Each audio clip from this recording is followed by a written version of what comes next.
10월 8일 성경통도 우리말 성경 마태복음 15장부터 17장. 그때 예루살렘에서 온 바리새파 사람들과 율법학자들이 예수께 다가와 물었습니다. 왜 선생님의 제자들은 우리 장로들의 전통을 지키지 않습니까? 음식을 먹기 전에 그들은 손을 씻지 않습니다. 예수께서 대답하셨습니다. 너희는 어째서 너희의 전통 때문에 하나님의 계명을 어기느냐? 하나님께서는 내 부모를 공경하라라고 하셨고 누구든지 자기 부모를 저주하는 사람은 반드시 죽을 것이다라고 하셨다. 그러나 너희는 누가 자기 아버지나 어머니에게 내가 드려 도움이 될 것이 하나님께 드릴 예물이 됐습니다라고 말하면 자기 부모를 공경하지 않아도 된다고 말하니 너희 전통을 핑계로 하나님의 말씀을 무시하는 것이 아니냐. 이사야가 너희에 대해 예언한 말이 올랐다. 이 위선자들아, 이사야가 너희에 대해 예언한 말이 올랐다. 이 백성들은 입술로만 나를 공경하고 마음은 내게서 멀리 떠났다. 사람의 계명을 교훈으로 가르치고 나를 헛되이 예배한다.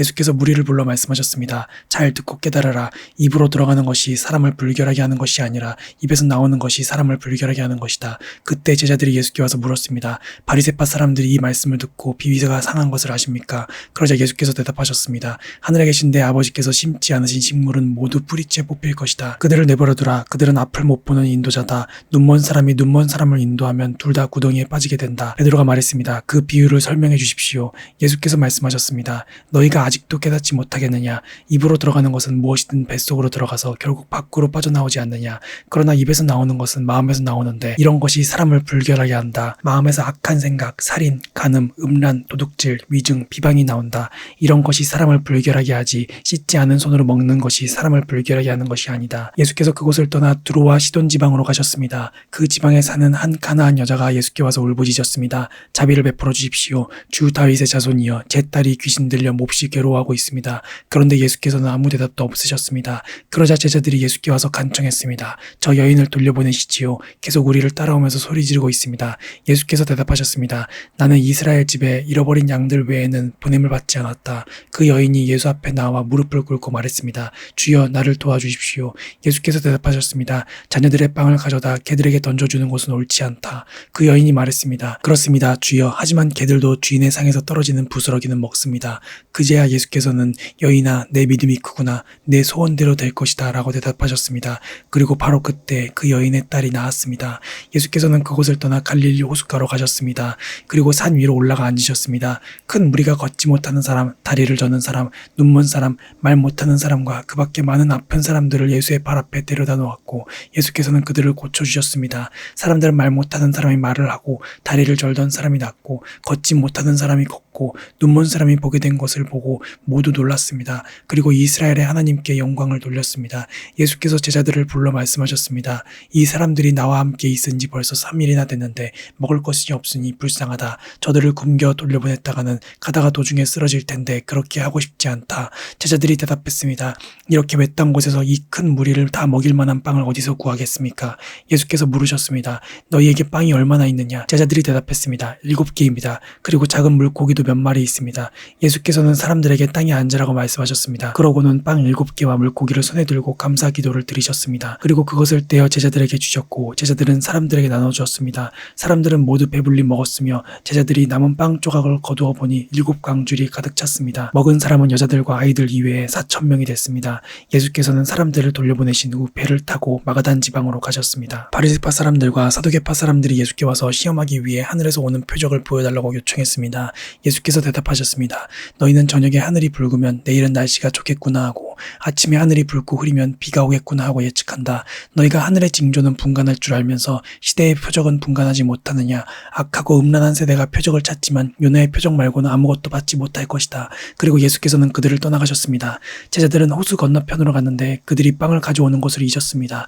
예수께서 말씀하셨습니다. 조심하라. 바리새파 사람들과 사두개파 사람들의 누룩을 주의하라. 그들은 자기들끼리 우리가 빵을 두고 와서 하시는 말씀인가 보다 하며 수군거렸습니다. 예수께서는 그들이 수군거리는 것을 알고 물으셨습니다. 너희 믿음이 적은 자들아, 왜 빵이 없는 것을 두고 말하느냐? 너희가 아직도 깨닫지 못하느냐? 빵 5개로 5,000명을 먹이고 몇 바구니나 모았는지 기억나지 않느냐? 빵 7개로 4,000명을 먹이고 몇 강줄이나 모았느냐? 내가 빵을 두고 말하는 것이 아님을 너희는 어찌 깨닫지 못하느냐? 바리새파 사람들과 사두개파 사람들의 누룩을 주의하라. 그때야 그들은 빵의 누룩이 아니라 바리새파 사람들과 사두개파 사람들의 가르침에 대해 주의하라고 하시는 예수의 말씀을 알아차셨습니다. 예수께서 가이사랴 빌립보 지방에 방에 이르러 제자들에게 물으셨습니다. 사람들이 인자를 누구라고 하느냐? 그들이 대답했습니다. 세례자 요한이라고도 하고 엘리야라고도 하고 예레미야나 예언자 중 한 분이라고 하는 사람도 있습니다. 그러면 너희는 나를 누구라고 하느냐? 예수께서 물으셨습니다. 시몬 베드로가 대답했습니다. 주는 그리스도이시며 살아계신 하나님의 아들이십니다. 예수께서 대답하셨습니다. 요나의 아들 시몬아, 내가 복이 있다. 이것을 내게 계시하신 분은 사람이 아니라 하늘에 계신 내 아버지이시다. 그리고 내가 너에게 말한다. 너는 베드로다. 내가 이 반석 위에 내 교회를 세울 것이니 지옥의 문들이 이것을 이길 수 없을 것이다. 내가 내게 하늘나라의 열쇠들을 줄 것이다. 무엇이든 내가 땅에서 매면 하늘에서도 매일 것이요 내가 땅에서 풀면 하늘에서도 풀릴 것이다. 그 후에 예수께서는 제자들에게 자기가 그리스도이심을 아무에게도 말하지 말라고 당부하셨습니다. 그때부터 예수께서는 자신이 마땅히 예루살렘에 올라가서 장로들과 대제사장들과 율법학자들의 손에 많은 고난을 당해야 할 것과 죽임을 당했다가 3일 만에 다시 살아나야 할 것을 제자들에게 드러내기 시작하셨습니다. 그러자 베드로는 예수를 붙들고 거치게 소리 높였습니다. 주여, 절대로 안 됩니다. 그런 일이 주께 일어나서는 절대로 안 됩니다. 예수께서 베드로를 돌아다보며 말씀하셨습니다. 사탄아, 내 뒤로 물러가거라. 너는 나를 넘어뜨리는 걸림돌이다. 내가 하나님의 일은 생각하지 않고 사람의 일만 생각하는구나. 그때 예수께서 제자들에게 말씀하셨습니다. 누구든지 나를 따르려거든 자기를 부인하고 자기 십자가를 지고 따라야 한다. 누구든지 자기 목숨을 구하려는 사람은 잃을 것이요 누구든지 나를 위해 목숨을 잃는 사람은 얻게 될 것이다. 사람이 온 세상을 다 얻고도 자기 목숨을 잃으면 무슨 소용이 있겠느냐? 사람이 자기 목숨을 무엇과 맞바꾸겠느냐? 인자가 천사들과 함께 아버지의 영광으로 다시 올 것이다. 그때 인자는 각 사람이 행한 대로 갚아줄 것이다. 내가 진실로 너희에게 말한다. 여기 서 있는 사람 가운데 죽음을 맛보기 전에 인자가 자기 왕권을 가지고 오는 것을 볼 사람도 있을 것이다. 그리고 6일 후에 예수께서 베드로와 야고보와 야고보의 동생 요한을 데리고 높은 산으로 올라가셨습니다. 예수께서는 그들 앞에서 모습이 변모돼 얼굴이 해처럼 빛나고 옷이 빛처럼 새하얗게 됐습니다. 바로 그때 모세와 엘리야가 그들 앞에 나타나 예수와 이야기를 나눴습니다. 베드로가 예수께 말했습니다. 주여, 우리가 여기 있으니 참 좋습니다. 주께서 원하신다면 제가 여기에다 초막셋을 만들되 하나는 주를 위해, 하나는 모세를 위해, 하나는 엘리야를 위해 짓겠습니다.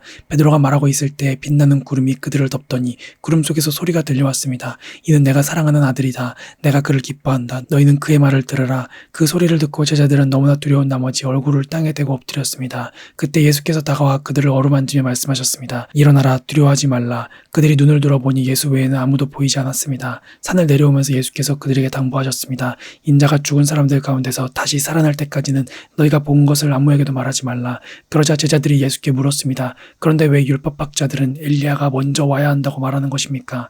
예수께서 대답하셨습니다. 분명히 엘리야가 와서 모든 것을 회복시킬 것이다. 그러나 내가 너희에게 말한다. 엘리야가 이미 왔다. 그런데 그들이 그를 알아보지 못하고 자기들 마음대로 대했다. 이와 같이 인자도 그들의 손에 고난을 당할 것이다. 그제야 제자들은 예수께서 세례자 요한을 두고 하신 말씀인 줄 깨달았습니다. 그들이 사람들에게 오자 어떤 사람이 예수께 나와 그 앞에 무릎을 꿇으며 말했습니다. 주여, 제 아들에게 자비를 베풀어 주십시오. 간질병에 걸려 몹시 고통받고 있습니다. 자주 불 속에 몸을 던지고 물 속에 뛰어들기도 합니다. 그래서 이 아이를 주의 제자들에게 데려왔지만 그들은 고치지 못했습니다. 예수께서 대답하셨습니다. 아, 믿음이 없고 타락한 세대여, 도대체 내가 언제까지 너희와 함께 있어야겠느냐? 내가 언제까지 너희를 참아야겠느냐? 아이를 데려오너라. 예수께서 귀신을 꾸짖으시자 귀신은 아이에게서 나갔고 바로 그 순간 아이가 나았습니다. 그때 제자들이 예수께 다가와 따로 물었습니다. 어째서 저희는 귀신을 쫓아내지 못했습니까? 예수께서 대답하셨습니다. 너희 믿음이 적기 때문이다. 내가 진실로 너희에게 말한다. 너희에게 겨자씨 하나만한 믿음이 있어도 이 산을 향해 여기서 저기로 옮겨가거라 하면 옮겨갈 것이요 너희가 못할 일이 없을 것이다. 그들이 갈릴리에 모여있을 때 예수께서 그들에게 말씀하셨습니다. 인자가 사람들의 손에 넘겨질 것이다. 그리고 그들이 인자를 죽일 것이다. 그러나 인자는 3일 만에 살아날 것이다. 그러자 제자들은 큰 슬픔에 잠겼습니다. 그들이 가버나움에 도착했을 때 이 드라크마의 세금을 걷는 사람들이 베드로에게 와서 물었습니다. 당신네 선생님은 이 드라크마를 안 내십니까? 베드로가 대답했습니다. 내십니다. 베드로가 집으로 들어가니 예수께서 먼저 말을 꺼내셨습니다. 시몬아, 너는 어떻게 생각하느냐? 이 세상의 왕들은 누구로부터 관세와 주민세를 거두느냐? 자기 아들들이냐? 다른 사람들이냐? 베드로가 대답했습니다. 다른 사람들로부터 거둡니다. 예수께서 베드로에게 말씀하셨습니다. 그렇다면 그 아들들은 세금이 면제된다. 하지만 그들의 비위를 건드리지 않도록 바다에 가서 낚시를 던져라. 처음 올라오는 고기를 잡아 입을 벌려보면 1세겔짜리 동전 한 입이 있을 것이다. 그 동전을 가져다가 나와 내 몫으로 그들에게 주어라. 아멘.